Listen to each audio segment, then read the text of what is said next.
배우지도 않은 사람이 어떻게 글을 아냐? 무식한 사람이, 저렇게 깡촌에서 자란 사람이, 아이비리그에서 공부도 안 한 사람이 어떻게 이 많은 사람을 가르치냐? 이런 얘기죠. 그렇게 빈정되는 이들을 향해 주님이 뭐라고 말씀하셨나요?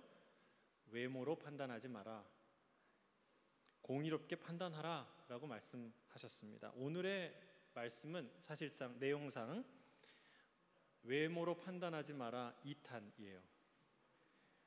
그들은 예수님을 안다고 생각했어요. 그래서 이 사람은 하늘에서 온 메시아가 될 수 없다라고 결론 내렸습니다. 이에 대해서 예수님이 나는 스스로 온 것이 아니고 나를 보내신 이로 인해서 온 것이고 너희는 그를 모르지만 나는 그분을 안다, 이런 말씀을 하셨어요. 그들은 뭔가를 안다고 하지만 정작 중요한 걸 모르고 있다는 거죠. 안다고 하는 것에 또 이면에 있는 무지를 주님이 드러내십니다. 저는 오늘 말씀을 통해서 나에 대해서, 나의 신앙에 대해서, 그리고 주님에 대해서 더 깊이 알아가는 시간이 되기를 주의 이름 축복합니다. 자, 오늘 본문 25절, 26절 같이 한번 다시 읽겠습니다. 시작. 예루살렘 사람 중에서 어떤 사람이 말하되 이는 그들이 죽이고자 하는 그 사람이 아니냐. 보라, 드러나게 말하되 그들이 아무 말도 아니하는도다. 당국자들은 이 사람을 참으로 그리스도인 줄 알았는가. 예수님이 너희들이 어찌 나를 죽이려고 하느냐 할 때 그들이 뭐라고 얘기했습니까? 이 사람 당신 귀신 들린 거 아니냐? 누가 당신을 죽인다고 하느냐? 말은 그렇게 했지만 7장 20절 이후에 불과 몇 절 뒤에 그들은 이렇게 얘기합니다. 자기들끼리 하는 얘기예요. 이 사람, 저 당국자들이 잡아서 죽이려고 하는 사람 아니야? 근데 어떻게 이렇게 당당하게 얘기하는데 아무도 제재를 안 해? 라고 말하는 거예요. 사실은 다 알았던 거죠. 모든 사람이 이 예수를 불편하게 생각하고 이 예수를 잡아 죽이려고 했다는 것을 모든 사람이 다 알았다는 거예요. 그러니까 예수님이 얼마나 험악한 분위기에서 지금 말씀을 전하고 있는지, 그 긴장과 텐션이 얼마나 강도가 높았는지를 말해주는 거죠. 이렇게 은혜 받기를 작정하고 각오하고 오신 이 은혜스러운 분위기에서 말씀 전하는 게 아니라는 거예요. 잡아 죽이려고 하는 그런 상황 가운데 주님이 이 말씀을 하셨다는 것을 우리가 기억할 필요가 있어요. 자, 보라, 드러나게 말하되 그들이 아무 말도 못하는구나. 당국자들이 이 사람을 참으로 그리스도인 줄 알았는가 라고 했는데 이것은 당국자들에게 반문하는 것입니다. 저 당국자들이 방관하는 것이냐? 방관한다면 무책임한 것이죠. 아니면 그가 메시아임을 동조하는 것인가? 만약 그렇다면 그들은 무지한 자라는 거죠. 세 번째로, 혹은 죽이고 싶어도, 죽이려고 해도 그럴 수 없는 것인가? 만약 그렇다면 그들은 무능력한 자들이죠. 이것을 그들이 이렇게 반문하는 것입니다. 우리가 보기에는 이 나사렛 예수가 그리스도가 될 수 없는 이유가 분명하다고 그들이 말하고 있는 것입니다. 어떻게 말합니까? 27절, 그 근거를 이렇게 말합니다. 함께 읽겠습니다. 시작. 그러나 우리는 이 사람이 어디서 왔는지 아노라. 그리스도께서 오실 때에는 어디서 오시는지 아는 자가 없으리라 하는지라. 이 사람들이 확신 있게 얘기하는 거예요. 이 사람이 그리스도가 아닌 게 분명한 것은 그리스도가 오실 때는 그가 어디서 오는지 알지 못해야 되는데, 몰라야 되는데 우리가 알지 않느냐, 이 사람이 어디서 온지. 여러분, 이 배경에 대해서 이 주석가들은 뭐라고 얘기하냐면 우리는 베들레헴에 메시아가 난다는 것을 알고 있지 않습니까? 성경에 그걸 얘기하고 있다고 말하지 않습니까? 그러니까 여러 다른 랍비들이 전승에 의하면 메시아가 갑작스럽게 불현듯 나타날 것이다 라고 말했다는 거예요. 그러니까 예를 들면 모세가 40년간 미디안 광야에 묻혀 살았죠. 아무도 그 존재를 기억하지 못하는 그 순간에 갑자기 나타나지 않았습니까? 마치 그렇게 제2의 모세처럼 나타날 것이다 라고 기대했다는 거예요. 실제로 또 성경에도 이런 구절이 있어요. 말라기 3장 1절 2절에 보면 이렇게 얘기합니다. 만군의 여호와가 이르노라 보라 내가 사자를 보내리니 그가 내 앞에서 길을 준비할 것이요 또 너희가 구하는 바 주가 갑자기 성전에 임하시리니 곧 너희가 사모하는 바 언약의 사자가 임할 것이라. 그 임하시는 날에 누가 능히 당하며 그가 나타날 때에 누가 능히 서리요. 어떻게 나타난다고요? 갑자기. 어디에요? 성전에. 그들은 그 말을 인용한 것이죠. 갑자기 나타난다. 근데 그 인용하는 게요, 자기 방식대로, 자기 뜻대로, 자기 입맛대로 인용한 것을 알 수 있어요. 여러분, 이게 갑자기 나타나는 것은 뜻밖의 호련히 전혀 예상치 못한 순간에 전혀 예상치 못한 방식으로 나타날 것이다 라는 말씀인데, 그들은 그렇지 않아요. 그들이 정해놓은 어떤 그림이 있는 거예요. 그러니까 군대를 이끌고 점령군처럼 개선 장군처럼 갑자기 나타나길 원하는 거예요. 그런 메시아를 그들이 기대했던 것이죠.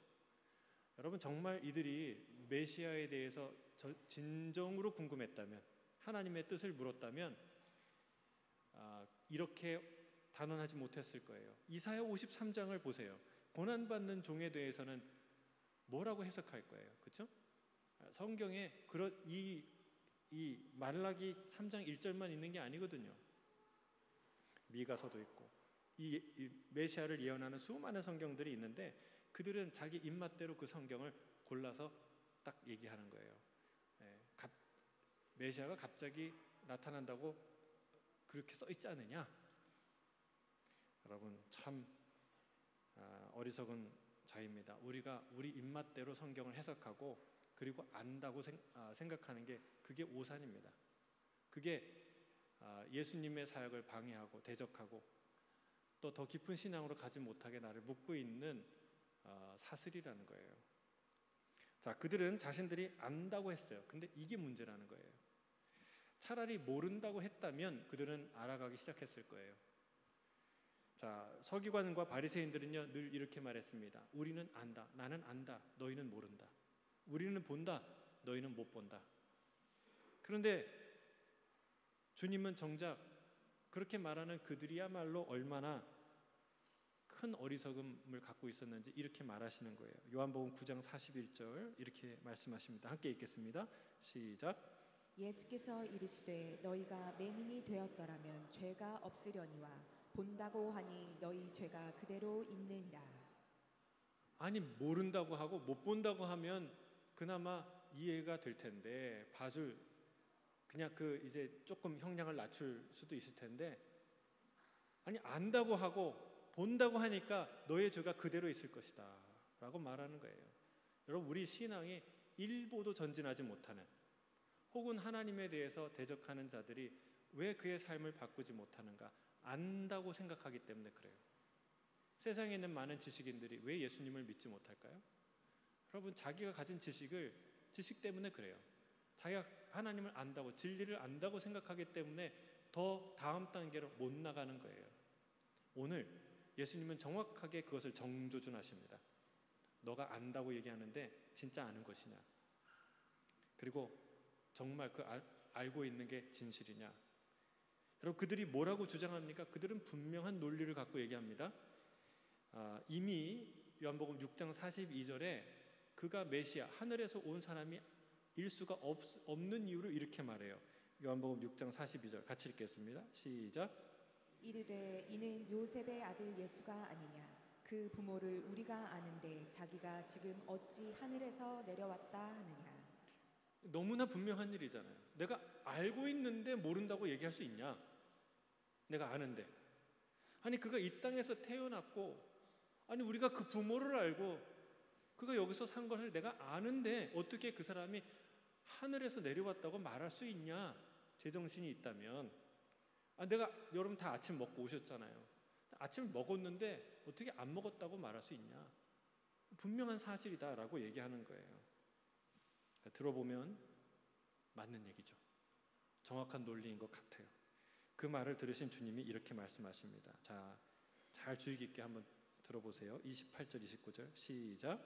예수께서 성전에서 가르치시며 외쳐 이르시되 너희가 나를 알고 내가 어디서 온 것도 알거니와 내가 스스로 온 것이 아니니라.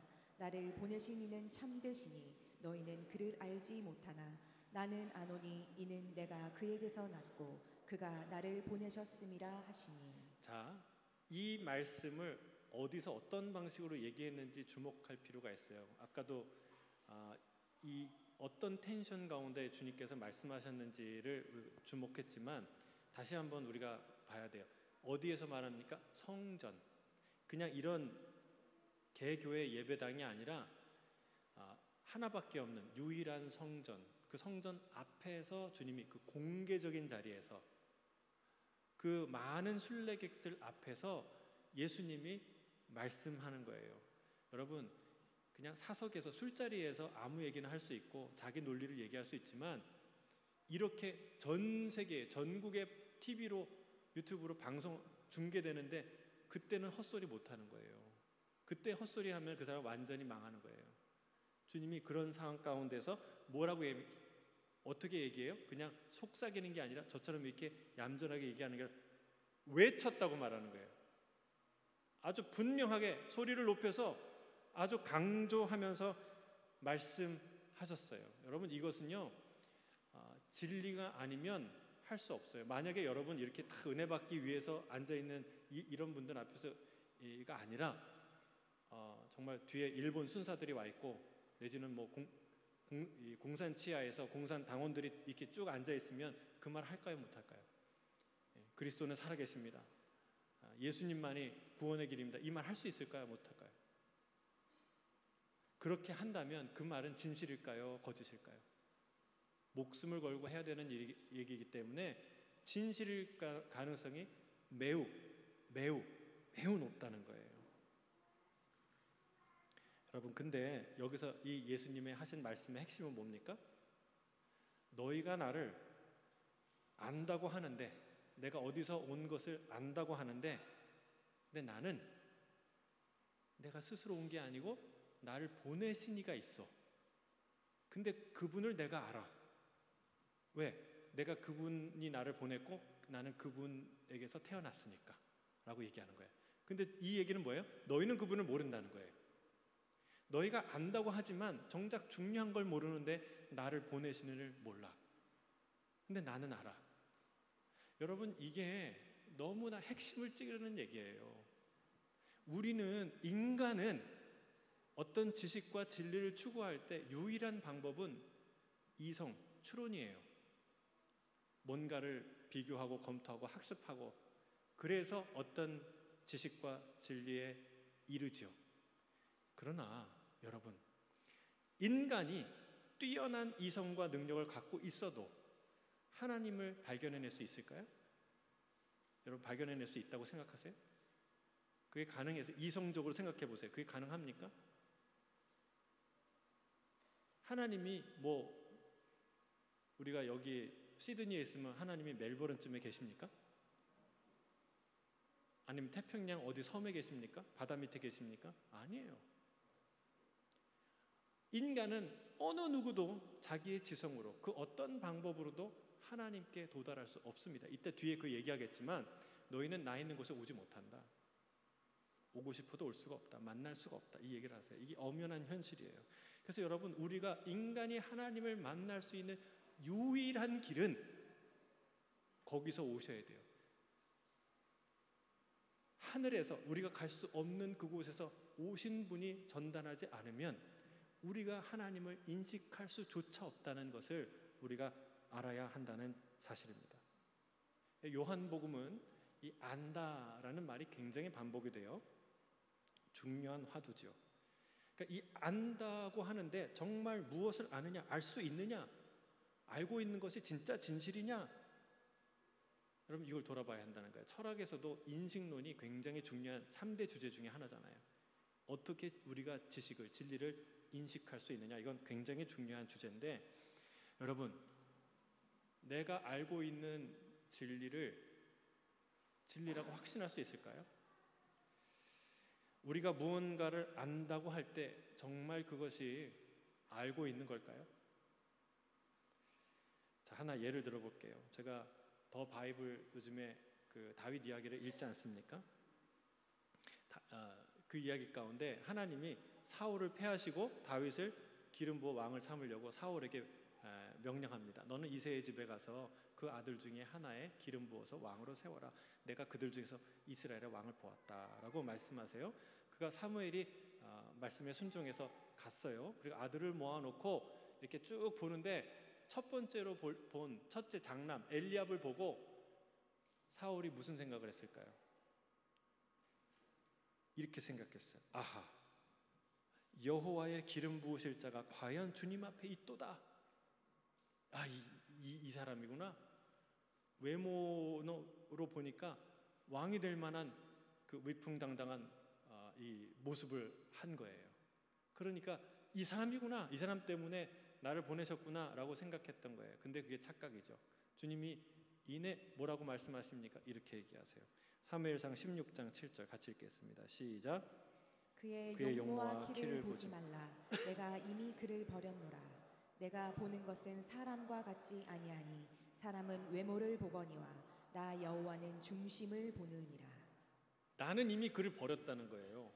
하나님이 버렸는데 버린지도 몰라요.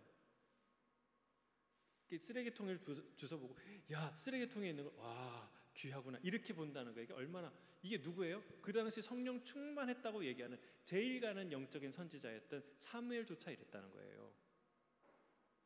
근데 제가 생각해 보니까, 묵상해 보니까 더 기가 막힌 건 아버지 이새예요. 이새. 여러분, 사무엘은 그래도 이 아들의 됨됨이를 잘 모를 수는 있어요. 근데 이 8아들의 됨됨이를 가장 잘하는 사람이 누굴까요? 네? 아버지잖아요. 이새잖아요. 그런데 이 귀한 자리에 이 아들 중에 한 명을 기름 부으실 사람이 있다고 하면 이 막내 아들이 들어가야 될까 말아야 될까 이거 고민조차 안 하고 뺐다는 거예요. 어떻게 알 수 있어요? 여러분, 이게 상식적으로 아무리 첫째 아들을 애지중지 여기고 첫째 아들이 인정받길 원하는 마음이 있어도 여러분, 이 8아들 중에 누가 하나님을 진짜 사랑하는지 신실한 자인지 아빠가 알겠어요? 모르겠어요? 그리고 첫째부터 다 안 돼서 그래도 이 막내라도 할 수 있겠다 싶으면요, 그러면 거기에 들에다가 안 놔요. 다른 종들을 시켜서 맡겨놓고, 여러분, 자기 집에 자기 나라에서 가장 높은 귀빈이 왔어요. 그리고 다른 아들들, 다른 자식들은 다 떼 빼고 광내고 그래서 멋진 드레스 입고 옷 입고 그 자리에 만찬에 참여해요. 근데 막내 아들을 거기에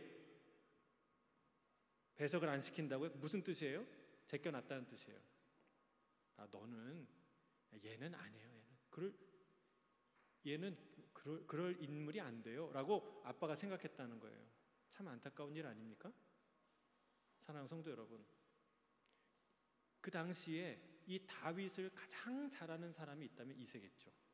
근데 그 이새조차도 정말 이 사람의 중심을 몰랐다는 거예요. 그 진실을 몰랐다는 거예요. 사랑하는 성도 여러분, 우리는 누군가를 안다고, 무엇인가를 안다고 해도 실상 그 깊은 이면을, 그 속에 있는 실체를 모르는 수가 있다는 사실입니다. 그럼 이것을 아느냐 모르느냐, 이것을 인정하느냐 인정하지 않느냐는 매우 큰 차이예요. 주님이 그거를 일깨우시는 거예요. 일깨우시는 거예요.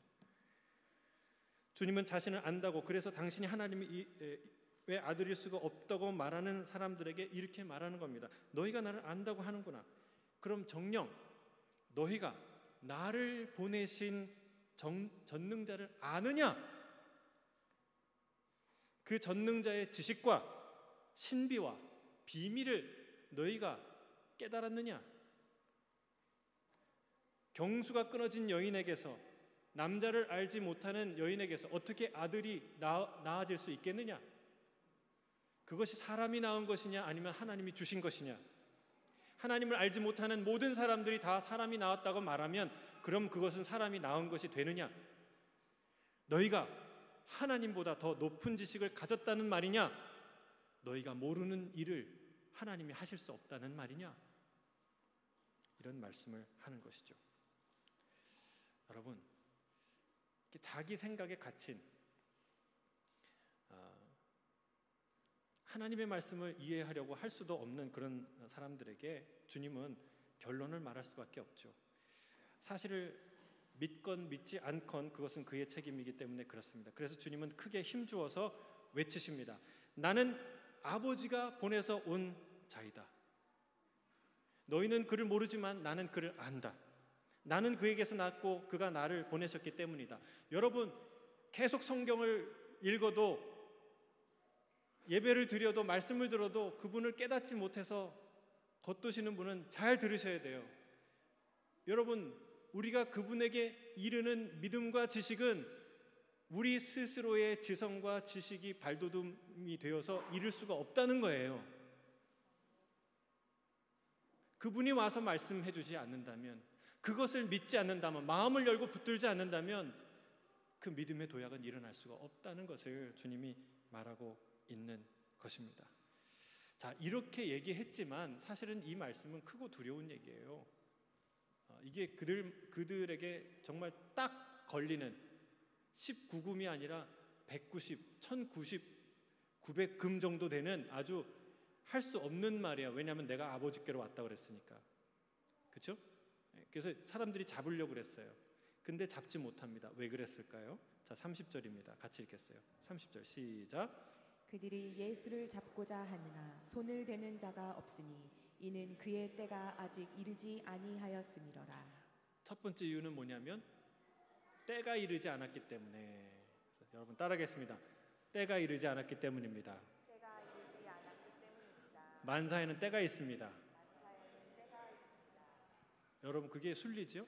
그게 원리죠? 그 진짜 원리예요. 여러분, 만사에는 때가 있어요. 봄에 씨를 뿌리고 나서 내가 씨를 뿌렸는데 내일 꽃을 보려고 하는 사람은 어리석은 자예요. 내일 모레 열매를 얻으려고 하는 자는 어리석은 자예요. 그렇죠? 우리는 그런 기대하지 않습니다. 여러분, 때가 있다는 것은 내 기대가 지연된다는 걸 의미하는 게 아니라 하나님이 돌보신다는 것을 뜻합니다. 하나님이 돌보시는 거예요. 잡으려고 해도 잡히지 않는, 잡을 수 없는 때가 있다는 거예요. 죽이려 해도 죽일 수 없는 때가 있다는 것이죠. 왜요? 하나님이 돌보시기 때문에. 여러분, 이 믿음 가지시길 주의 이름으로 축복합니다. 지금 죽을 것 같아도 안 죽습니다. 할렐루야. 왜요? 때가 안 되었기 때문에. 근데 때가 안 됐는데 날마다 죽을 것 같이 두려워서 사는 사람들은 참 안타까운 인생이죠. 또 반대로 때가 되어서 죽게 되었는데 죽지 않으려고 애쓰는 그것도 안타까운 일입니다. 여러분, 담대하시길 주의 이름 축복합니다. 담대하면 여러분 이 두 가지 다 위기를 지날 수 있어요. 담대하면 죽을 것 같은 위기도 여러분 넘어갈 수 있어요. 아, 하나님이 붙드시는구나, 돌보시겠구나. 죽을 때 죽지 아무 때나 죽지 않겠구나. 이런 담대한 마음으로 그 위기를 지나갈 수 있어요. 반대로 또 때가 되어서 죽을 때도 평안히 죽을 수 있어요. 아, 이제 때가 되었구나. 아, 하나님이 날 부르시는구나. 여러분, 이런 담대한 인생이 되시길 주의 이름 축복합니다. 반대가 되면 안 돼요. 죽을 때가 안 돼서 아픈데 마치 죽는 것처럼, 인생 다 산 것처럼 슬퍼하고 불안해하고 두려워하고 막 그렇게 살면 안타까워요. 반대로 진짜 죽을 때가 되었는데 죽지 않으려고 애쓰고 막 죽어서 서운하다고 막 그리고 발버둥 치는 것, 그것도 안타까운 인생이에요. 여러분, 주님 믿고 주님 붙드는 만사의 때가 있고 만사에 돌보시는 하나님이 있다는 것을 믿고 주님과 동행하는 담대한 믿음의 사람 되길 주의 이름 축복합니다. 자, 두 번째 이유는 31절에 나타나 있어요. 같이 읽겠습니다. 31절 시작. 무리 중에 많은 사람이 예수를 믿고 말하되 그리스도께서 오실지라도 그 행하실 표적이 이 사람이 행한 것보다 더 많으랴 하니. 그러니까 많은 사람들이 예수님을 믿었다고 말합니다. 그 믿는 사람이 뭐라고 얘기해요? 만약에 이 자가 그리스도가 아니고 앞으로 그리스도가 온다고 하더라도 그 그리스도가 오실 때 행하실 표적이 이 사람이 행한 것보다 더 많을 수 있냐? 많을 수 없다는 것이죠. 그만큼 예수님이 수많은 일을 하셨어요. 예수님이 하루 종일 병자를 고치셨어요. 성경에 보니까. 여러분, 하루 종일 고치면 몇 사람을 고칠까요? 그리고 그 사람들의 식구는 몇 명일까요? 그 사람들의 친척은 몇 명일까요? 여러분, 그 소문이 파다하게, 그 수많은 증거들이 파다하게 알려진 거예요. 여러분, 그것이 바로 두 번째 이유입니다. 이렇게 많은 표적을 행했는데 그가 정말 하나님께서 보내신 그리스도일지 모른다는 강력한 증거들이 차고 넘치는데, 그런데 어떻게 예수를 잡냐는 거예요. 하나님의 사람을 양심이 무서워서 하지 못하고, 지켜보는 사람이 무서워서 하지 못하고, 하나님이 무서워서 하지 못하는 것이죠. 잡을 수가 없었던 것이죠. 자, 주님은 자신을 잡으러 온 사람에게 또 이렇게 말씀하세요. 33절, 34절입니다. 함께 읽겠습니다. 시작. 예수께서 이르시되 내가 너희와 함께 조금 더 있다가 나를 보내신 이에게로 돌아가겠노라. 너희가 나를 찾아도 만나지 못할 터이요 나 있는 곳에 오지도 못하리라 하시니. 이게 중요한 의미를 갖고 있는 말씀인데, 근데 이 사람들이 또 이 예수님의 말씀을 왜곡합니다. 여러분, 6장 7장에서 계속 어떤 사람들이 있어요? 수군대는 사람들. 계속 수군. 이게 제일 못된 건지 알죠? 예수님이 서로 수군대는데 그 내용을 정확히 캐치하고 거기에 대한 답을 주세요. 왜? 그게 그 옆에 주의 말씀을 듣고 있는 사람에게 치명적이니까. 자꾸 수군대, 자기의 이론과 자기의 생각으로 하나님의 말씀을, 하나님의 표적을, 하나님의 사인을 못 보게 하고 가리게 하고 주목하지 못하게 하니까 그러는 거예요. 여러분, 세상에 이런 거짓 정보를, 진실을 가리는 사람들이 있어요. 그런 언론들이 있어요. 여러분, 참 악한 일이에요. 이 여론을 험하게 만들죠. 여론은 항상 극렬한 소수가 선동하죠. 그들의 목소리가 크게 들리죠.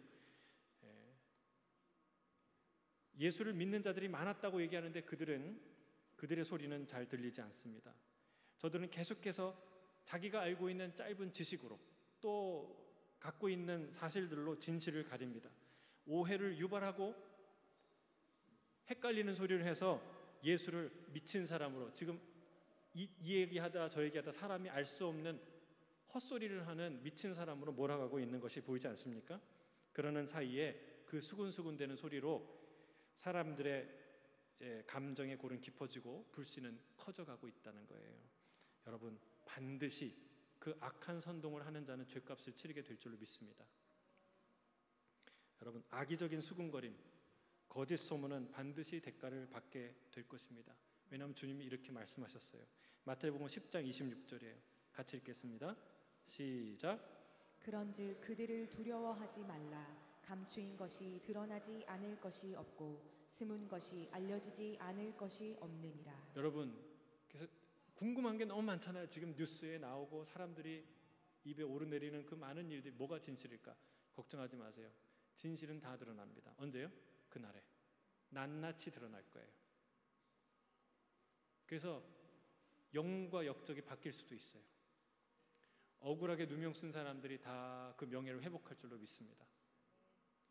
또 부당하게 영광을 차지했던 모든 자들이 다 응당한 정의의 심판을 받을 줄 믿습니다. 여러분, 다 그 거짓이 드러난다는 거예요. 근데 자기가 알지도 못하는 지식과 이 이론을 가지고 계속해서 예수님을 방해하는 수군거리는 사람들이 있는 거예요. 자, 조금 있다가 나를 보내신 이에게 돌아가겠다라고 말하는 것은 무슨 말이에요? 아직 여유가 있다는 거예요. 지금 이 초막절이 아니라 다음 6월절에, 그때가 진짜 타이밍이라는 거예요. 그때까지는 시간이 있다, 기회가 있다라는 말씀이죠. 조금 더 활동하다가 내가 너희가 지금 원하는 대로 그런 길을 갈 생각이다, 이 얘기를 하는 거죠. 이런 것을, 이 의미를 이 말에 압축해서 말씀하는 거예요. 십자가의 비밀을 미리 말씀하시는 거죠. 그런데 진짜 아주 중요한 무서운 어떤 의미를 갖고 있는 말이 그 뒤에 있어요. 뭐라고 얘기하냐면 너희가 나를 찾아도 만나지 못할 것이요 나 있는 곳에 오지도 못할 것이다 라고 말씀하십니다. 여러분, 그때 이게 문맥상 명확하거든요. 나를 보내신 얘기가 돌아가겠다라는 얘기는 죽겠다는 얘기 아니에요. 십자가의 길을 가겠다. 근데 묘하게도 이 말씀에는 그때 마치 살아 있을 것처럼 말씀하세요. 그렇죠? 만나고자 하여도라는 말은 뭐예요? 살아 있는 자와 만날 수 있는 거 아닙니까? 여러분, 나아 있는 곳에 오지도 못할 것이다 라는 말 역시 어딘가 살아 계시다는 말씀 아닙니까? 하지만 거기에 누구도 갈 수 없다는 거예요. 어떤 사람도 갈 수 없다는 거예요. 아무도 갈 수 없는 곳에서 주님이 이 땅에 오셨다는 것을 말씀하십니다. 이게 오늘의 굉장히 중요한 포인트예요. 이걸 우리가 잘 몰라요. 이게 현실이라는 거예요. 엄중한 현실이라는 거예요. 주님이 어디서 오셨습니까? 아무도 갈 수 없는 그곳에서 오셨어요. 그리고 아무도 가지 못할 그곳으로 주님은 다시 가세요. 여러분, 우리가 이 사실을 명확히 알아야 돼요. 우리가 하나님의 생각을 다 넘나드는 것처럼 오만한 생각으로 그를 판단하고 내 생각과 내 신학과 내 주장과 내 지식대로 하나님을 안다고 말하는 그 교만이 깨지지 않으면 여러분, 우리는 참된 신앙을 가질 수 없다. 그를 참되게 예배할 수 없다.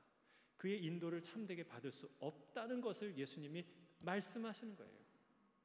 착각하면 안 돼요. 우리는 죽었다 깨나도 그분이 있는 곳에 갈 수 없어요. 그분이 우리에게 올 수는 있어도 우린 그분에게 갈 수 없어요. 이것을 아는 사람만이 겸손하게 그분께 물을 수 있는 거예요. 성경을 그렇게 대하는 거예요. 다 알 수 있는 것처럼 문서 비평, 역사 비평, 무슨 양식 비평 이걸 통해서 마치 2000년 전에 몇천 년 전에 자기가 살았던 것처럼 뭐 사회 비평, 문화 비평 하면서 마치 이 사람은 이런 의미에서 이런 배경에서 얘기했고 여러분 죽었다 깨나도 몰라요. 그 비슷하게 말할 수 있어도 성경을 그렇게 하나의 문학 양식으로는 그렇게 비평할 수 있어도 여러분 이 말씀이신 하나님을 그 진리를 우리가 그 자체로 알 수 없다는 거예요. 왜? 우리가 갈 수 없는 곳에서 오신 분이고 알 수 없는 것을 진리 그 자체를 말씀하시기 때문에 그렇습니다. 저는 이 겸손을 우리가 회복하는 것은 우리 신앙에 너무나 중요한 것이라고 주님이 말씀하시는 거예요. 여러분 우리는 그래서 아주 단호하게 얘기합니다. 내가 그곳을 가는데 너희는 올 수 없어. 아무도 올 수 없어. 이게 근데 감사하게도 이걸 누구한테 얘기하는 거예요? 예수님의 적대자들에게 그렇게 말하는 거예요. 예수님을 안다고 그래서 당신은 하늘에서 온 사람일 수 없다고 끝까지 주장하는 사람들에게 이 말씀을 하시는 거예요. 반대로 제자들에게는 다른 말씀을 하세요. 제자들에게는 이렇게 말씀하십니다. 요한복음 14장 1절부터 4절이에요. 같이 읽겠습니다. 시작. 너희는 마음에 근심하지 말라. 하나님을 믿으니 또 나를 믿으라. 내 아버지 집에 거할 곳이 많도다. 그렇지 않으면 너희에게 일렀으리라. 내가 너희를 위하여 거처를 예비하러 가노니 가서 너희를 위하여 거처를 예비하면 내가 다시 와서 너희를 내게로 영접하여 나 있는 곳에 너희도 있게 하리라. 내가 어디로 가는지 그 길을 너희가 아느니라. 저들은 안다고 하지만 몰라요. 그렇죠? 근데 저들은 모르는데 제자들은 안대요. 저들은 가지 못하는데 올 수 없는데 제자들은 함께 간대요. 저들은 함께 거하지 못하는데 이 제자들은 영원히 함께 거한대요. 할렐루야. 주님의 제자 되시길 주의 이름 축복합니다. 주님이 우리를 제자로 부르신 줄 믿습니다. 세상 누구도 자력으로 갈 수 없는 그곳으로 우리를 부르시기 위해서 이 땅에 오신 거예요. 그래서 우리 다음 주에 살펴볼 초막절에 큰 소리를 외치는 거예요. 누구든지 목마른 자들은 내게 와서 마시라. 나를 믿는 자는 성경의 이름과 같이 그 배에서 생수의 강이 나올 것이다 라고 주님께서 말씀하신 것이죠. 예수님이 너 나 가는 곳에 오지 마, 올 수 없어, 너 같은 것과 함께 할 수 없어 라고 말씀하시는 게 아니에요. 주님이 그 반대 얘기를 하는 거예요. 너희들 네 자력으로 갈 수 없으니까 내가 데리러 온 거야. 나랑 다 함께 가자. 그러나 끝까지 갈 수 없는 사람이 있는데 스스로 안다고 하는 자들, 자기의 한 줌의 지식으로 영원한 지식이신 참되신 그 하나님을 판단하는 자들, 나를 보내신 이를 알 수 없는 그 자들은 그 자리에 갈 수가 없어 라고 주님이 말씀하시는 것입니다. 여러분, 내가 다 안다. 참 이게 너무 안타까운 교만이에요. 그런 사람은 이게 왜 중요한지 아세요? 요즘 뭐 우크라이나 러시아가 싸우는데 러시아가 자기네 미사일로 자기네 비행기를 쐈다는 얘기를 종종 듣잖아요. 근데 이게 가능한 얘기예요. 왜냐하면 이 F-35 같은 이 스텔스 전투기는요 레이더에 안 잡혀요. 그래서 어디서 만나려면 약속을 미리 한대요. 어디에서 우리가 몇 시에 만난다 약속하지 않으면 큰일 나는 거예요. 왜냐하면 멀리 있으면 저게 아군이 적군인지 모르니까, 알 수가 없으니까 오인 사격을 하는 거죠. 그렇죠? 여러분, 우리가 이 패트리엇 미사일이나 뭐 사드나 아니면 천국 미사일이나 이런 것처럼 나에게 다가오는 그런 거짓 진리를 쏘아서 저격하는 지식, 어떤 이 방어 체계가 있어요. 그게 필요 없다. 뭐든지 다 아무거나 다 받아들여라. 이게 아니에요. 그렇죠? 근데 중요한 것은 아군인데 쏘는 경우, 진짜 그리스도인인데 가차없이 공격과 저주와 심판의 버튼을 누리는 경우는 재앙이라는 거예요. 재앙. 여러분, 하나님은요, 하나님의 참된 지식은 우리가 알 수 없어요. 그래서 겸손히 그 뜻을 구해야 돼요. 여러분, 이미 주님은 버리셨는데 우리가 이렇게 착각하는 거예요. 여호와의 기름 부으시리가 과연 여기 있구나 라고 말하는 거예요. 자기가 일부를 아는데 전부를 아는 것처럼 말하는 거예요. 여러분, 그 사람의 입은 정답을 말하고 있는데 사실은 그의 인생은 오답 처리되는 거예요. 말은 정답인데 삶은 오답인 것이죠. 사랑하는 성도 여러분, 겸손하시길 주의 이름 축복합니다.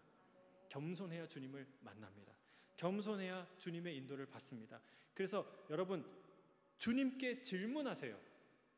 주님께 자문자답하지 마시고, 인터넷에 유튜브에 묻지 마시고, 물론 뭐 도움이 필요하겠지만 여러분, 주님께 직접 물어야 한다는 거예요. 조그만 지식으로 수군대지 마십시오.